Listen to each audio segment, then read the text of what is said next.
মানুষের জীবনে অ্যাক্সিডেন্ট হয়, কিন্তু সেটা তো ইচ্ছে করে হয় না।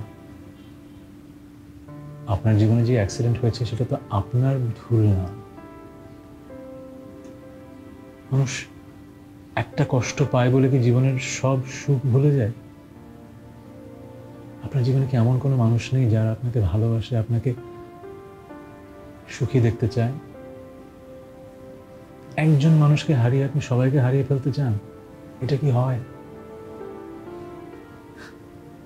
একটা অপরিচিত মানুষ যাকে বাঁচানোর জন্য আপনার নিরন্তর চেষ্টা, এত আকুলতা, একটাবার ভাবুন আপনার কাছের মানুষ তারা আপনার জন্য কতটা ভাবে, কতটা চেষ্টা করছে আপনার জন্য তারা। আপনি যেরকম একজন অপরিচিত মানুষের জন্য জীবন দিয়ে চেষ্টা করছিলেন, তারাও তো আপনার জন্য চেষ্টা করছে।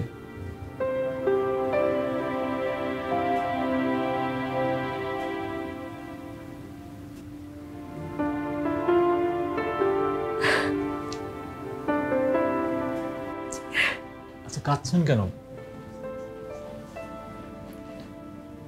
প্লিজ কান্না থামান।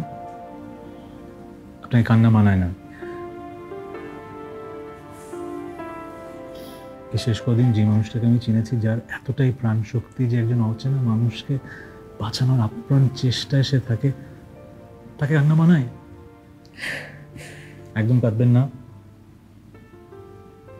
আমি কিন্তু ডাক্তার। আচ্ছা শুনুন, সিরিয়াস কথার মাঝে একটা কথা ভুলে যাব।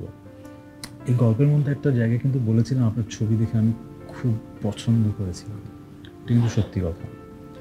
সো আমি জানি এখন এসব কথা শোনার মতো মানসিক অবস্থায় আপনি নেই, কিন্তু যদি কখনো মনে হয় জীবনে পাশে কাউকে চান,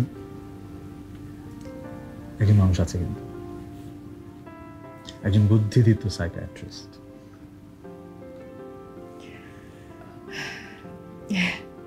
কি অদ্ভুত মানুষ আপনি। আমি আমি ঠিকঠাক, মাথার ডাক্তার তো একদম ঠিকঠাক।